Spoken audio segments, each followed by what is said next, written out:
Now to the latest trend that's sweeping the internet. So-called NFTs. They're now selling for huge bucks. $69 million. Oh my gosh. So what's behind this latest craze? That is the question to ask. Okay, so there's some super strange stuff happening online right now, and I need to tell you about it.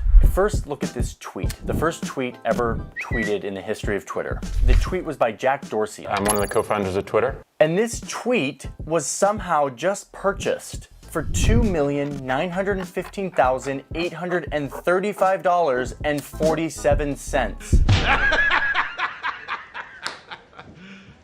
You serious? And it's not just a tweet.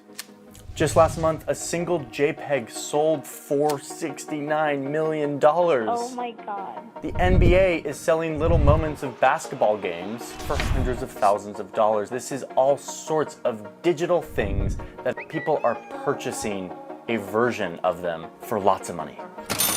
There are three simple letters that you need to understand what's going on here. Those letters are NFT. Now to the latest trend that's sweeping the internet. What exactly is An NFT. So-called NFT. Y'all in the chat understand what an NFT is? Like, does that stand for not safe for work? What does this mean? Why would you pay for an NFT when you can look at it for free? Is this a gigantic bubble just waiting to burst? I believe in this space with my whole heart. I'm just fascinated by it, all of it. This story is much bigger than a $600,000 cat gif or a $3 million tweet. It's a story about human psychology and how the way we value things is shifting because of technology.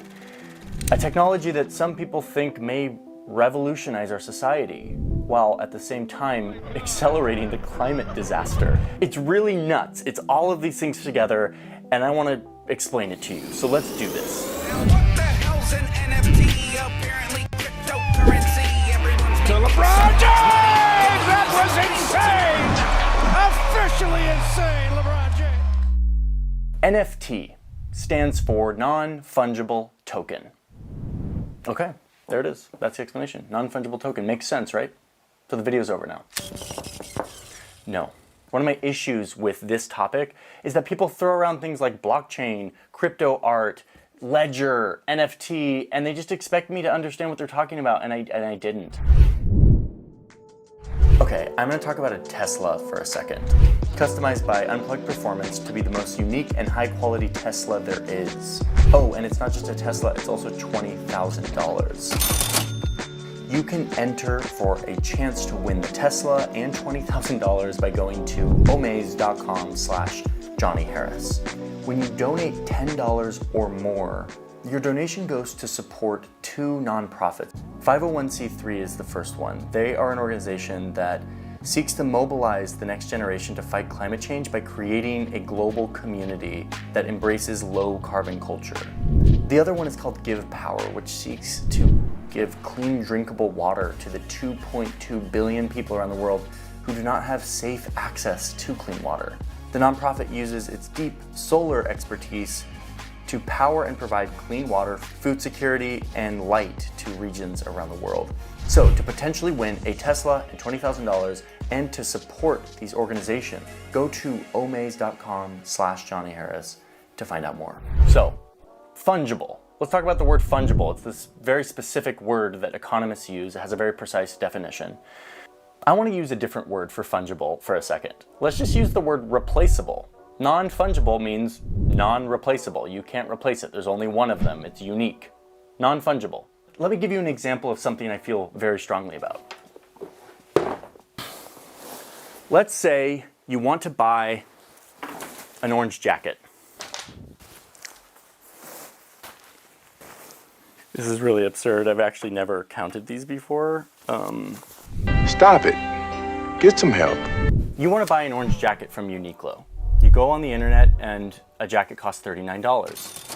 If you purchase one of these jackets for $39, you don't care what specific jacket they send to you. They're going to make thousands of jackets in your size, send them to stores, send them to people, and they will send one to you. You don't care which one it is. The jacket is fungible. It's replaceable. As long as you get one that's identical to the rest, it's worth the same to you. They're interchangeable.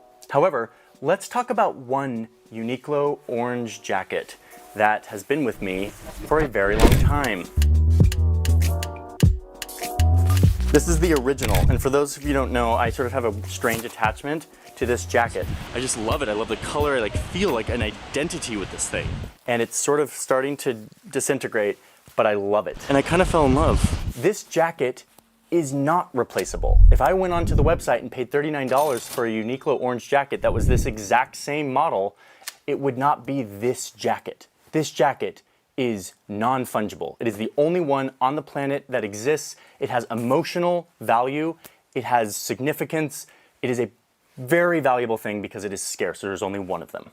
It's valuable to me, at least. And I kind of fell in love. Okay, we can put these down for a second. Everything in our economy is one or the other, fungible or non-fungible. A sack of rice is fungible. You just want a sack of rice. You don't care which one it is. The Mona Lisa, non-fungible. There's only one. Unsurprisingly, non-fungible things are way more valuable than fungible things. So that's the NF in NFT, non-fungible. Now let's talk about the T, which is token. This is a very internet-y word. And to explain this, I have to explain something I have avoided explaining for a very long time. The blockchain. Luckily, there's a way to understand this, and I'm going to make it as painless as possible. Let's say I want to buy 3 slices of pizza from my friend Anna. She charges me $6 for these 3 slices. I don't use cash anymore, so I pull out my debit card, my bank card, and I swipe on her little terminal. As soon as I swipe this card, a message is sent to my bank. And it says, hey, Johnny, who has an account at your bank, wants to spend $6 on pizza. And that money needs to go to Anna's bank. This is like the bread and butter of what a bank does all day. They document every transaction that comes in from all their customers. They send out money to the other banks. And at the end of the day, they have a tally of all the money that went out of your account and into your account. And they can give you a number. They can say, based on all of these transactions, you have $50 in your bank account. And so when that request comes in, as I swipe my card, my bank is like, okay, so based on all of your transactions, you have $50 in your account. I can send $6 to Anna's bank, approved, and they approve the transaction. Once that money comes into Anna's bank is doing the same thing. They're like, oh cool, she had $80 and now she has $86, and they add it to her record. More and more, your money is just a number on a screen. It's the result of a bunch of transactions. You don't barter with physical things and you don't use cash as much. So the bank keeping meticulous records of every transaction becomes really important. We trust the bank to do this correctly. So thank you, banks. Banks and other middlemen have been keeping stuff like this running smoothly for centuries. I mean, kind of smoothly. The NASDAQ, everything and more has been completely wiped out. Was the worst day on Wall Street? What in the world is happening on Wall Street? There have been a few bumps in the road. With the rise of the internet, people started to wonder, is there a way that we could do this same thing, coordinate this transaction of transfer of money between 2 people without the bank? The result is a very clever concept called the blockchain. The blockchain fulfills the same thing the bank was doing. But instead of doing this privately on my bank account and talking to Anna's bank, all of the transactions are actually recorded publicly on the internet. You're going surfing on the internet. So let's redo this example in a crypto world. Anna charges me 6 crypto coins for my 3 slices of pizza. I go to swipe my proverbial bank card to say, yes, I want to pay you 6 coins. Instead of the bank seeing that request for a transaction and trying to validate it, it goes on to this public record where a bunch of people's computers all around the world are keeping track of every single transaction of everyone, always. If I don't indeed have the 6 coins in my account to pay Anna, all of the people's computers who are keeping track of every single transaction will notice that there's a discrepancy. They'll be like, whoa, whoa, whoa, dude, you don't have 6 coins. We're looking at every transaction ever and you don't have 6 coins. Your transaction is rejected. If I do have 6 coins, all of the computers looking at the public record will see that request for a transaction and they'll be like, yep, approved. You have 6 coins and now Anna has 6 coins. And they'll write that transaction into the public record. Now Anna having those 6 extra coins is now the business of everybody. Everybody now knows that. The point here is that the group verifies the legitimacy of every transaction by keeping an eye on every transaction to make sure that it adds up. Okay, I'm getting hot at this point, so I'm taking off my orange jacket. Okay, So you're wondering, what does the blockchain and this public record have anything to do with cat gifts that sell for $600,000? Well, I'm about to tell you. So in my pizza example, we talked about blockchain as a way to verify currency transaction. I pay you this much, you pay me this much, and everybody knows how much everybody has because it's all public.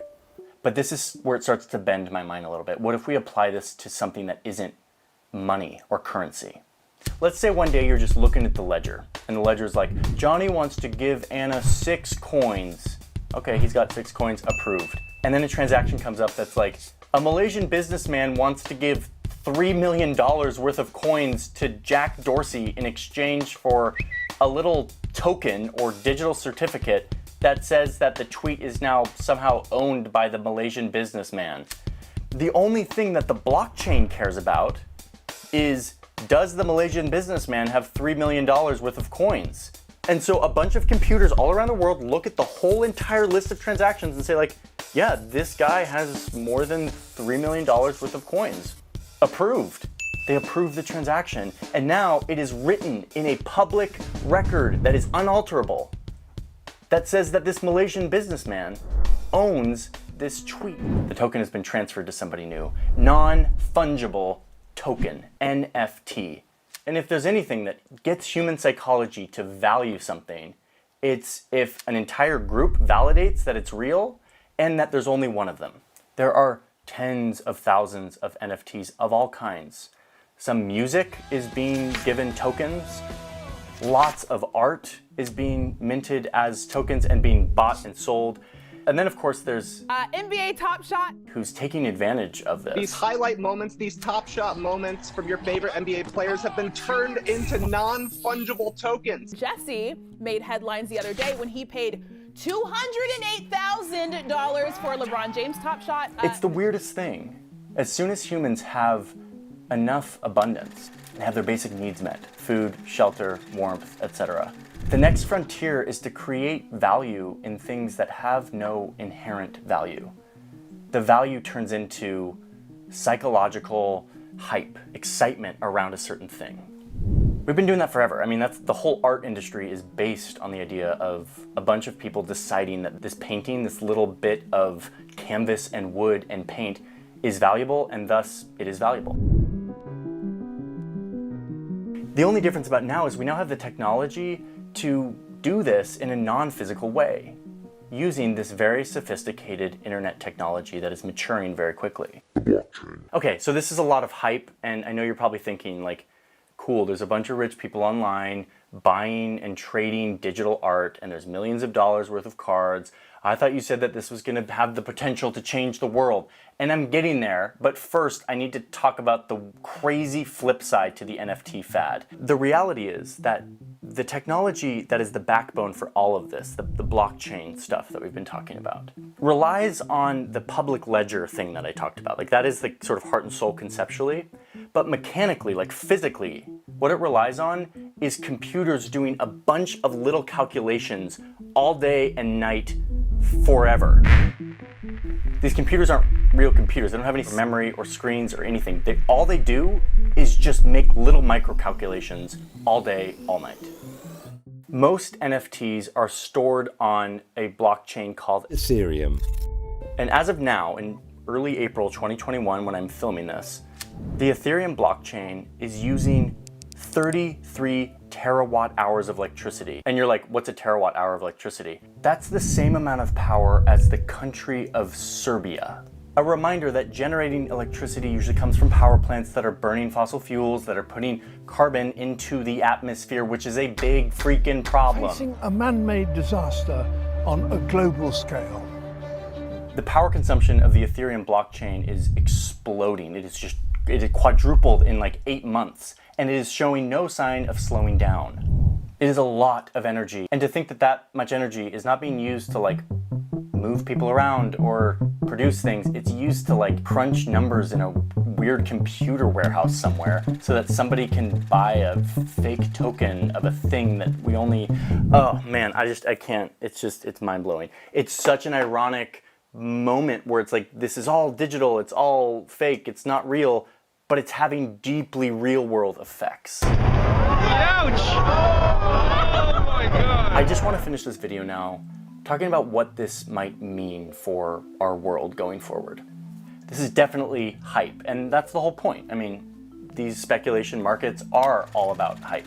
We see this all the time with new technologies and new things that people get excited about, and they swarm it with their investments, and the price goes up, and then something happens. For example, come on, Uncle Phil, this is the 90s, man. What's a web page? Something ducks walk on? Unequal value. So cash in on today's new account. Man, it's the 90s. It's hammer time. In the 90s, the internet was taking off, and people were just realizing that you could make money on the internet. You could make big businesses on the internet. The stock market was surging 400% in 5 years, mainly fueled by so much hype and excitement around these new internet companies. Break the record as America's longest boom. The new economy. Is it a boom without end? This rise peaked in March of 2000, and then the bubble burst, and a lot of these companies either went under or completely lost all of this excitement valuation that they had. Saw it, didn't you? It was down some. But did that mean that the internet went away? Did that mean that internet businesses didn't come back? No. Companies went on to reshape our world. Right now, I think we are probably in that stage of NFTs. It's hype, it's novel, it's exciting. But what it's doing is it's pushing our minds to think differently about how we validate and verify things. If I buy a house, there is a whole thick stack of paperwork and a bunch of middlemen to make sure that it is very clear who owns the house and how that money gets transferred from one person to another. It is like a nightmare of an experience. If suddenly technology existed that took away the centralized middleman and made transactions between people able to be authenticated, verifiable, and much smoother, that could change our world. I'm not here to say if the bubble's gonna burst or whatever, I don't know.